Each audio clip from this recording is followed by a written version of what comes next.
Good morning. There's been a lot of talk about what kind of layout to have, be it an island layout or a normal type of layout with a board.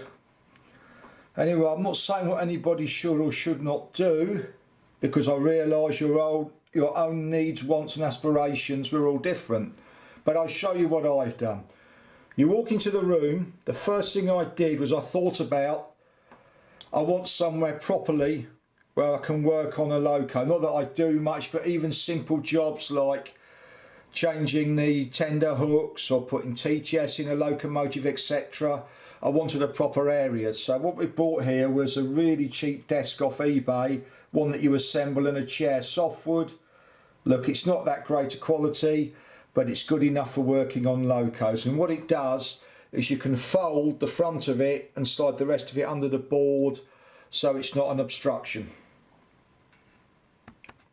Now, when we built the layout, we were told we could have the island layout of all island layouts, but I didn't want this because I didn't want to be like standing in a garden where I could only see a quarter of it and the rest peripheral vision. So you can see where the chair is, where we sit, and you can see bar turning to the left to see trains coming out of the station. We can see 80% of the layout. So I can see everything I've paid for, everything that's happening, derailments. I can see the whole lot. So there's no problems there, which is one of the reasons we did this. And you can see the controls there in front of you. Everywhere is easily accessible. If I need to go to the loo, I can walk out. People can walk in the room, which is pretty cool. Now, what we also thought of was the social aspect, and you can see here people can walk around and see the trains. I'm sitting on a stool now and I can see the locomotives going round. I might look it with the camera, but I can. In the corner here we've got a stool that you can pull out and somebody can sit on, and you can see as you look round, you can see the whole of the layout, so you haven't got to turn your eye much. You can see by the amount of moving the camera, you can see everything. There is a stool here that pulls out where you can see the whole of the model railway, so you can have a conversation with the person operating the model railway. So it's sociable. We wanted it to be sociable. Here where I sit, I don't know if the camera shows it, but there is room for two people with plenty of space, three at a push. And as I say, somebody else can sit at a stool at the other side. We've got stools you can pull out at the back, two you can pull out. You can put a stool at the other end. So basically, everybody can see everything that's going on in a model railway room, and it's light and airy. We put some ceiling lights in, you know what they look like, so it's nice and bright. We've tried to make it a sociable experience. And here's a view you get. You can stand here, or you can put a stool here. The stools move and you can watch the locos going round. Again, it's what suits one or another. Storage of various spares, they're all under the board. You can go around, pull them out, easy access. In these, I think we bought them from Hobbycraft. I think they can come from Argos as well. And you build them to how high you want them to be. These plastic drawers, easy to use. At the back of the room is a fridge for beer, so if anybody wants a beer or a Coke, on top of the fridge I've got cleaning materials. And you can see there I've got locos in a loco cabinet, so they're easily accessible. And again, I've got drawers there full of screwdrivers, files, all sorts of tools, a Dremel. I've got a kettle there in here as well. I've got the soldering iron. The kettle's not for tea, it's for hot water, for removing ballast or altering track. Here behind where I sit, I've opened two drawers. I've got all my carriages and my freight wagons, so I can pull them out. I haven't left them in boxes because taking things in and out of boxes, they fall apart. All easy to get to in these drawers, not too expensive, and everything fits in. If I can walk up, it's not going to be that stable, but you can see here there's the Dremel wagons, my Hornby ballast trucks, and you can see nice and easily they're in there, nice and easily stored. And here I've got the folders that you can see. Basically in here we've got all the digital instructions for all the different locomotives, what they do, all done neatly, all in alphabetical order, all the different locos, so everything is easy to get to, all the wiring, boxes here for all kinds of stuff, the screws that I keep going on about, grommets, everything that's kind of, everything you need is right by the chair and another person can get to it. Here's another view from where I'm sitting, where I can sit, and you can see how much of the model railway I can see, which is all of it. I want to see what I've spent my money on, basically.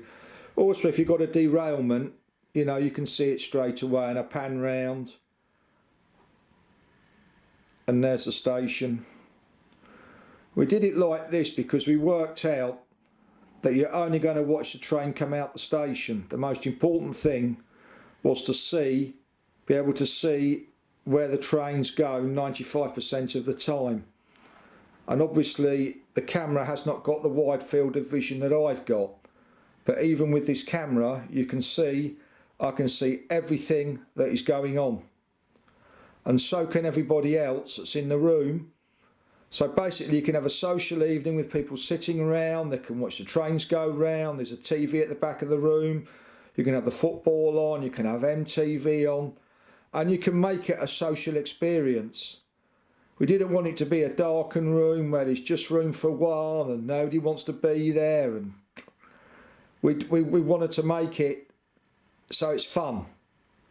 So it's a nice place to go, not just for the die-hard model railway enthusiasts, but for anybody else coming round, and make it a social event, fun.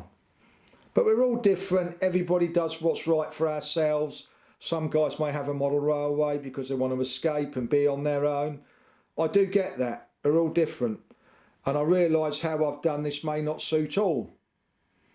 I do get that as well, but it may give you a couple of ideas about what you want to do with a model railway. And coming here, I'll just show here, everything is done. So the point PCU 1 point control here for the station is there. The point control here for here is there.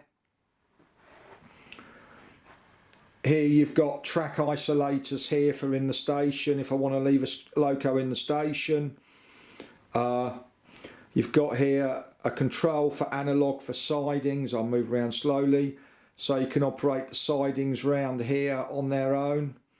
The other controller, the other analogue controller there, W1 is so if you want to operate that loop there on its own, you can do. Not that we do it very often. And here you can see, this is slightly different here. You've got this one here for the inner loop, that for the outer loop, analogue, the points control for this fiddle yard you've got here. Moving along, you've got the PCU2, which is pretty cool. You need a CDU if you operate this on its own. I don't, because the PCU1 has a CDU in it. With points, just to mention it, you really do need diodes at the end, despite what social media experts will tell you, because it stops the power feeding back. Here I've got the controls for analog and digital track. I've got track isolators in the station fiddle yard, and I'll show you an example here. I'm not going to show you it work, but that loco here will stay still and that one will move out with the isolators. Again, if I'm running that siding as digital, I don't need to use the isolators, but I have the option now if I want to. Here I have the program track.